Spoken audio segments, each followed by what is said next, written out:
Ladies and gentlemen, once again, I would like to invite our Vice Chancellor, Professor Emeritus Dato Dr. Ahmad bin Haji Zainuddin for his keynote address entitled The Arts and Sustainable Development. Please welcome, Prof. Thank you, Sue. Please manage my slides, please. Yeah, right. Thank you. Well, ladies and gentlemen, this is an art conference.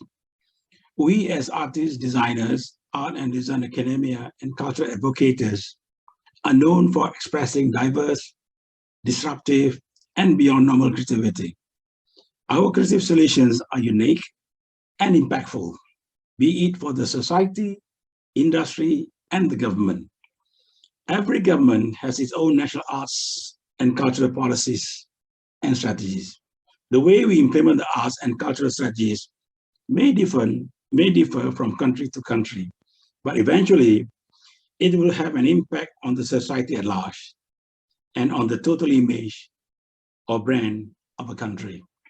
My presentation today is based on the premise that the arts should embrace cross-fertilization of knowledge or hybridity, which I think a buzzword today. The outcome of the proposed mergers of knowledge will hopefully position arts and culture a clear strategic role in supporting national development agendas and the United Nations Sustainable Goals. Well, this is the first slide. If you look at this first slide, you'll notice that the creative economy contributed 3% of the global GDP, a huge sum of contribution to the economy. Next slide, please.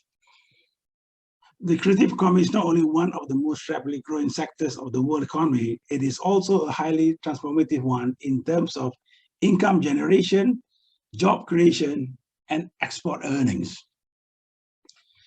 And next slide, please. In addition, sustainable urban and rural development of creativity and culture will contribute to the achievement of 2030 agenda, which is SDG agenda. Next, please. Creativity and culture also have a significant non-monetary value that contributes to inclusive social development. Culture is both a driver and enabler of human and sustainable development. Next, please. It empowers people to take ownership of their own development and stimulates the innovation and creativity which can drive inclusive and sustainable growth. Next, the COVID-19, as you all know, has paralyzed everything. It has paralyzed the creative economy. From creation, production, distribution to access, no actor, no person within the creative value chain has been spared its impact. In Malaysia and in all other countries, you realize that the creative environment were like not moving for the last 2 years. And it has a clear impact on how we manage the environment with the new way of thinking. So creativity is a renewable and sustainable sector. Creativity is the industry of tomorrow. It has been the industry of tomorrow, and creativity will remain as the industry of tomorrow. Thanks.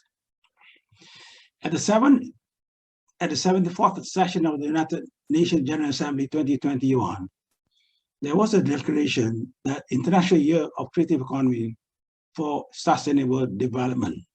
Tabled by Indonesia, it was backed by 81 countries, a ringing endorsement of an often misunderstood and misrepresented piece of the global economy. Among others, the proposal recognizes the need to promote sustained and inclusive economic growth, foster innovation, and provide opportunities.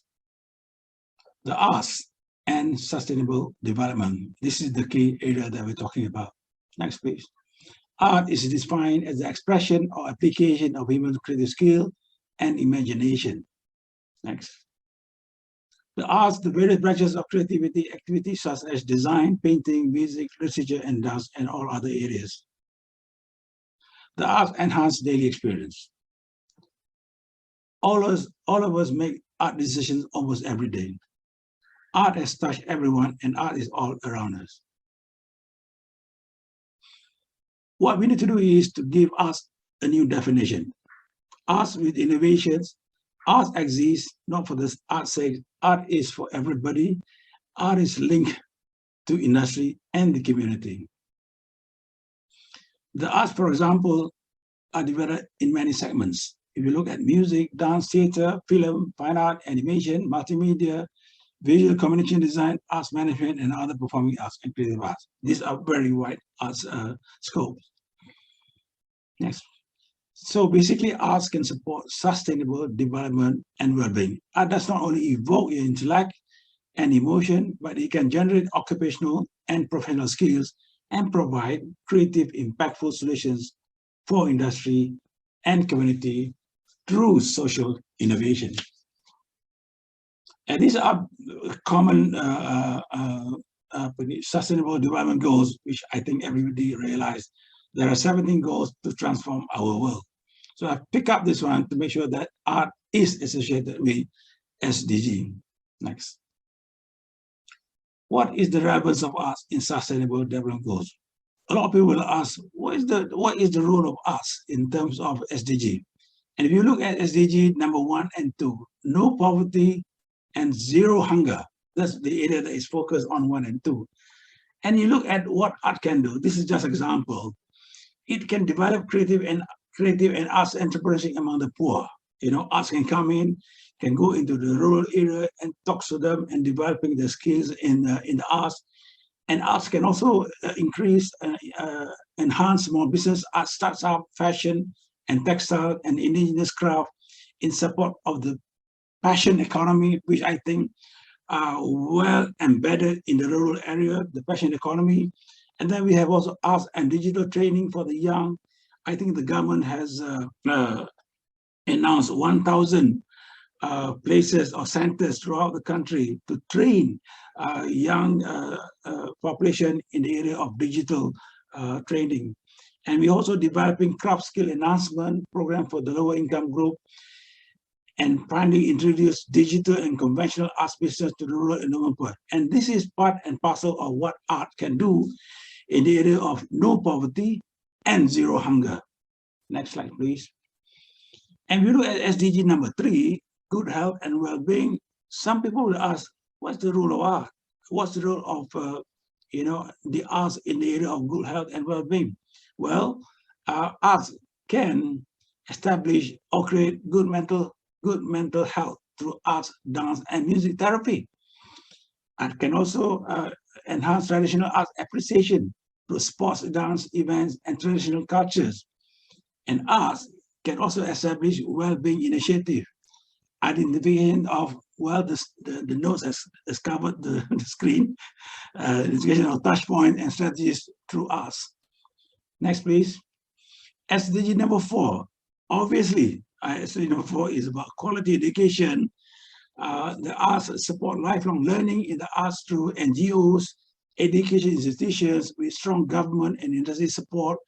And we also have provide flexible higher education pathway in the arts. We could also introduce to the public series of short cycle programs in the arts. We can also intensive arts teacher development, develop a series of art teachers program to go into the rural area and teach them about the value of arts. And finally, to adopt digital strategies such as AR, robotic in arts teaching and learning. It is currently happening now. And look at SDG number 11, sustainable cities and communities. Sustainable communities and cities through design thinking for impactful solutions. Design thinking has been established in Stanford, America, and is widely used in Singapore. Singapore has a very extensive design thinking to solve community and industrial problem. And arts also in environmental green design initiative for city dwellers and rural population, where they introduce many aspects of green design to provide carbon-free environment. They also introduced and designed digital-based public interaction amenities Art can also provide lively arts program and build environment in cities and communities, and finally arts, create arts cluster at district, state, and institute. We need to create art clusters at district, state, and institute. Without art clusters, people will not be aware of the importance of arts towards their economy. SDG 9, for example, is industry innovation and infrastructure. Intensifying this industry innovation infrastructure through design and AI technology. Obviously, art has got a role in there, in AI technology. Art also has a role in increasing public communication, or PSA, on societal concepts on innovation through the arts and other media platforms. Arts can also identify contribution of arts in the tourism industry, clusterize arts focus geographically, and also use local art and culture concept idea in public infrastructure project. There is a lot is required in public infrastructure project where art and culture can be part of the whole system of public infrastructure. And finally, initiate place-making project, art and design driven for healthy activities and experience to people everyday lives. Art education, it's time to retire traditional pedagogies. We need to look into our pedagogies and retire the old system. So new technologies created new relationship between teacher and students. The arts, including design, is no longer a silo discipline. Obviously, it is no longer a silo. It has to be integrated. It has to be hybridated. Next, please. It has a strategic role to promote and support cross-fertilization of knowledge, which we now term as hybrid knowledge or hybridity. Its role now becomes the major integrative factor. Art and design has become a major integrative factor in delivering hybrid concept to provide impactful teaching and provide strategic solutions through new digital platform. Art and science, for example, are no longer a strange partner.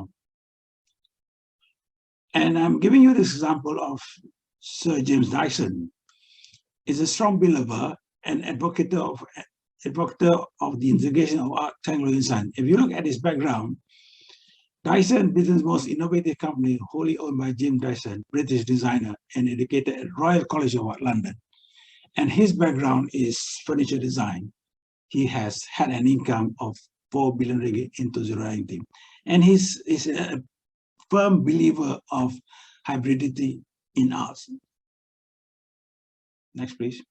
Art, science, and new technologies created new relationship between teacher and students too. We need to develop new learning environments, hybrid and integrated, for industrialization curriculum, as well as the creation of new learning and teaching tools driven by the merger of art, science, and technology. Art, design, creative education plays a strategic role in all the above. You know, you say anything about technology, either it's AI, nanotechnology, quantum computing, fifth generation wireless technology, 3D printing, all these things has, you know, play a strategic role in all the above through hybrid art education. And the implementation of hybridity or cross-fertilization of knowledge is very important. So I'm suggesting that art schools, even university as a whole, will look into the total curriculum structure of the university and see whether hybridity or hybridism is the criteria or the agenda to move forward. All the above and many more emerging technologies will affect and enhance students' learning. Next, please. The way forward is to review and revamp the curriculum, or perhaps the review and revamp the whole structure of a university environment, where art can be central. Because if you enter a campus, you realize that art is everywhere around you, from the entrance to the uniform, to the way we design the campus, the way we organize the facility, and all that are basically driven by art and design thinking. The arts are certainly an important part of a strong economy for a number of reasons. In addition to building and amplifying the success of innovative industries, and accessibility to the arts makes a region a more attractive place to live for people and families working in any industry. This is from the Cohen, Baltimore Country Arts and Science Commissions. Next, please. So basically, people and leadership, driver for strategy change, promote capacity building, opportunities that harness the ability of individuals to act as agent of change. It is people driven. Next, please. So that is about all that I want to share with all participants about my thinking about how the creative arts, the creative economy can enhance the livelihood of everybody around us, and perhaps the education and the education also look into positioning art and design and the creative economy as a strong national agenda for all countries. Thank you so much.